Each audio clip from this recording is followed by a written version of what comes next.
So if you are a front end developer then आपको पता होगा कि जब भी हम एक रिस्पॉन्सिव वेबसाइट बनाते हैं तो उसमें कुछ ब्रेक पॉइंट्स होते हैं एंड जब जब आपकी वेबसाइट उस ब्रेक पॉइंट को हिट करती है देन आपका जो स्टाइलिंग है वो जर्क से शिफ्ट करता है। जैसे कि यहाँ पे देखो मैंने एक नॉर्मल बॉक्स बना रखा है, डिव में अंदर एक नॉर्मल बॉक्स बना रखा है जिसको मैंने दो तरीके की अपनी हाइट एंड विड्थ दे रखी है, 32 की मैंने हाइट विड्थ दे रखी है एंड बोला हुआ है मार्जिन टॉप 0 रहेगा हमारे मोबाइल के डिवाइसेस पे, मीडियम डिवाइसेस पे रहेगा 10 का यानी दैट इज 2.5 रैम या 40 पिक्सल एंड लार्जेस्ट डिवाइस यानी बड़ी स्क्रीन या कंप्यूटर या लैपटॉप्स पे रहेगा मार्जिन टॉप आपका 5 रैम यानी 80 पिक्सल।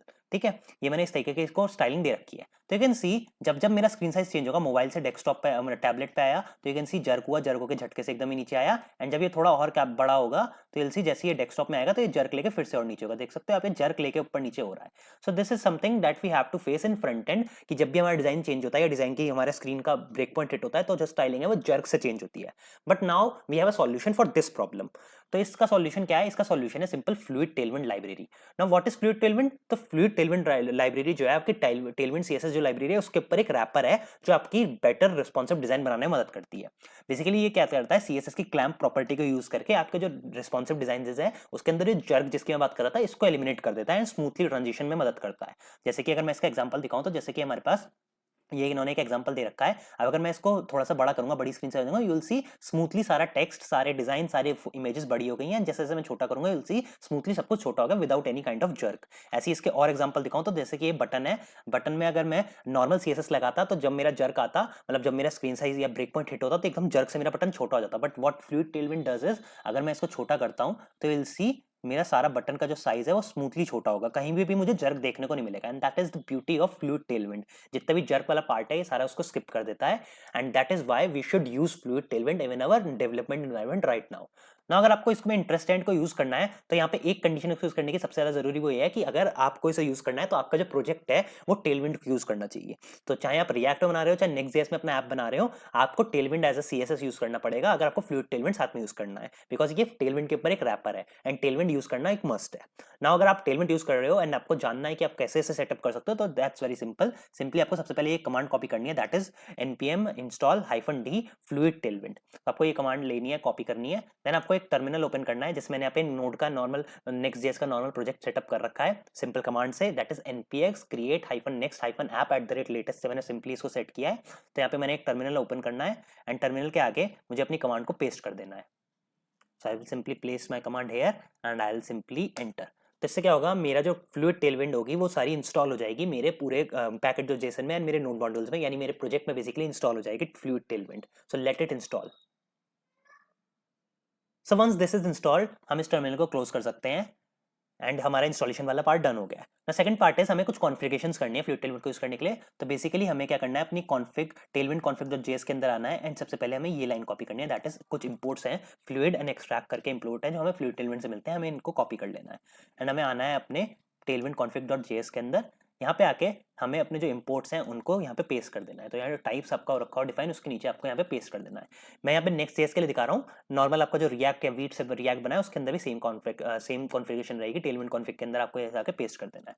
देन आपको क्या करना है, आपका जो कंटेंट वाला सेक्शन है आप देख सकते हो यहाँ पे डायरेक्टली एरे है, तो आपको इसको एरे को एलिमिनेट कर देना है, एरे को आपको यहाँ से हटा देना है एंड यहाँ पे एक ऑब्जेक्ट लगाना है। ना ऑब्जेक्ट के लिए आपको सबसे पहले क्या करना है, यहाँ पे फाइल्स लेनी है, फाइल्स का जो कीवर्ड है उसको लेना है एंड आपको ये जो एरे हमने कॉपी करी थी ना उसको असाइन कर देना फाइल्स। तो डायरेक्टली एरे असाइन नहीं होगी कंटेंट को, बेसिकली एक फाइल एक ऑब्जेक्ट असाइन होगा जिसकी एक की होगी फाइल एंड फाइल्स के अंदर आपको अपनी एरे ऑफ फाइल्स पास कर देनी है। Then you have to copy this extract जो कि हमने यहाँ से इंपोर्ट किया था फ्लूइड टेलविंड से एंड इस पैरेलली जो फाइल्स वाला लेवल है उसी सेम लेवल पे आपको एक्सट्रैक्ट डाल देना है। अगर इसको फॉर्मेट करो तो ये कुछ इस तरीके से दिखेगा, ठीक है।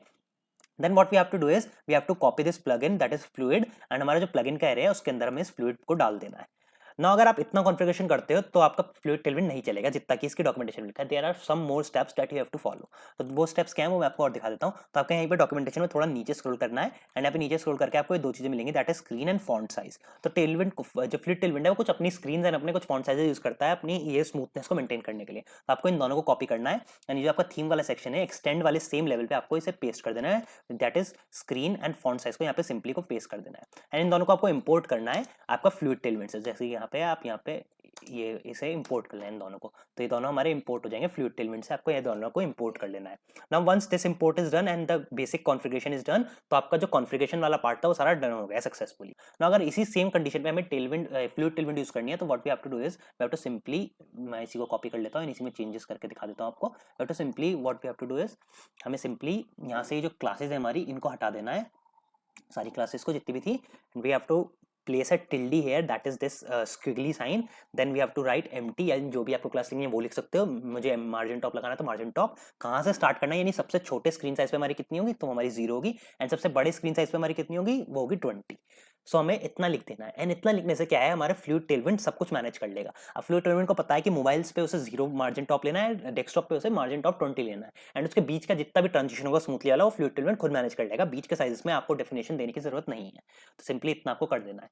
नाउ विद दैट आपका जो सेटअप है वो डन हो चुका होगा। अब अगर मैं यहाँ पे आता हूँ, इसको एक बार रिफ्रेश करता हूँ एंड इसको ब्राउजर को अपने छोटा करता हूँ, तो विल सी जैसे जैसे मैं यहाँ पे इसको स्क्रॉल ब्राउजर साइज बड़ा करूंगा या छोटा करूंगा, तो विल सी हमारा जो झटके थे वो सारे खत्म हो गए हैं, स्मूथली हमारा जो बॉक्स है वो ऊपर नीचे मूव कर रहा है, जो हमारे जर्क्स थे वो खत्म हो चुके हैं। And that is how you can set up fluid Tailwind in your नेक्स्ट.js और React project. Now if you are using trying to use और if you are thinking about using fluid Tailwind in your project, तो आपको कुछ इसके flaws हैं या कुछ इसके लिमिटेशंस हैं जिनके बारे में आपको पता होना चाहिए।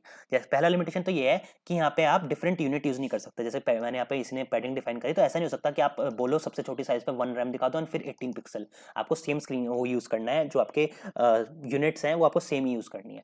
दूसरा ये है कि यहाँ पे आप कस्टम ब्रेक पॉइंट्स नहीं दे सकते। जैसे मैं यहाँ पे आप टेलविंड में अगर काम करते हैं तो आपको पता होगा कस्टम वो भी दे सकता है कि मार्जिन टॉप अगर मेरे को जो उसके डिफाइंड ब्रेक पॉइंट्स है उसमें नहीं मिल रहा है, तो मैं कस्टम ब्रेक पॉइंट भी प्रोवाइड कर सकता हूँ, ब्रेक पॉइंट नहीं बेसिकली कस्टम वैल्यू भी प्रोवाइड कर सकता हूँ। तो यहाँ पे आप कस्टम वैल्यूज प्रोवाइड नहीं कर सकते फ्लूइड टेलविंड में। अगर आपको कस्टम वैल्यू प्रोवाइड करनी है तो आपको टेलविंड कॉन्फिग के अंदर आके उन्हें डिफाइन करना पड़ेगा, देन उनको वैल्यू को यूज करना पड़ेगा, डायरेक्टली ऐसे स्क्वायर ब्रैकेट्स देके यूज नहीं कर सकते वैल्यूज को।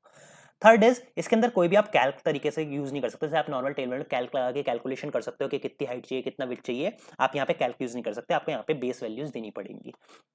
एंड फोर्थ इज यहाँ पे सिर्फ लेंथ वाली भी चीजें चलती है, जैसे हाइट हो गया, विड्थ हो गया, आपका मार्जिन हो गई, पैडिंग हो गई और फॉन्ट साइज हो गई, ये सब चलता है। कलर वलर जैसी चीजों को आप चेंज नहीं कर सकते, बेसिकली नॉन लेंथ वैल्यू को आप यहाँ पे यूज नहीं कर सकते हो। तो ये कुछ इसकी लिमिटेशंस है जो आपको पता होनी चाहिए अगर आप इसको यूज करने की सोच रहे हो। तो that was all about fluid Tailwind, and I will suggest कि अगर आप कोई नया प्रोजेक्ट बना रहे हो तो एक बार इसको यूज करने की जरूर कोशिश करो, because this I think makes the entire coding experience of front end most beautiful. Because जो सबसे बड़ा प्रॉब्लम था फ्रंट एंड का वो यही था कि फ्रंट एंड अभी कभी ब्रेक पॉइंट पे ब्रेक होता था वो जर्क्स लेता था, तो सारा जर्क वाला प्रॉब्लम जो था वो सारा सॉल्व कर देता है। एंड अगर आप चाहो तो इसके गिटअप पे जाके इसके बारे में पढ़ सकते हो, ट्विटर पे जाके इसके बारे में डिटेल में पढ़ सकते हो। This is a fairly new library right now, and I will not suggest कि प्रोडक्शन लेवल पे सब अभी एकदम से यूज करना शुरू करो, बिकॉज इसमें बग्स हो सकते हैं, बट आई रियली सजेस्ट कि आप एक डेवलपमेंट लेवल पे या एज अ डेवलपर आप पढ़ना चाहते हो तो इसको एक बार जरूर पढ़ो एंड इसको समझो कि कैसे चल रही है एंड इससे क्या इंप्लीमेंटेशन आ रहे हैं, एंड इसको सेटअप करने की जरूर कोशिश करो। So that's it for this video guys. Video अच्छी लगी तो वीडियो को लाइक करें, एंड ऐसे ही जावास्क्रिप्ट या कोडिंग से रिलेटेड और नई वीडियोस में आप अगर जानना चाहते हो तो इस चैनल को सब्सक्राइब कर सकते हो। And I will see you in the next one. Till then have a nice day and keep coding.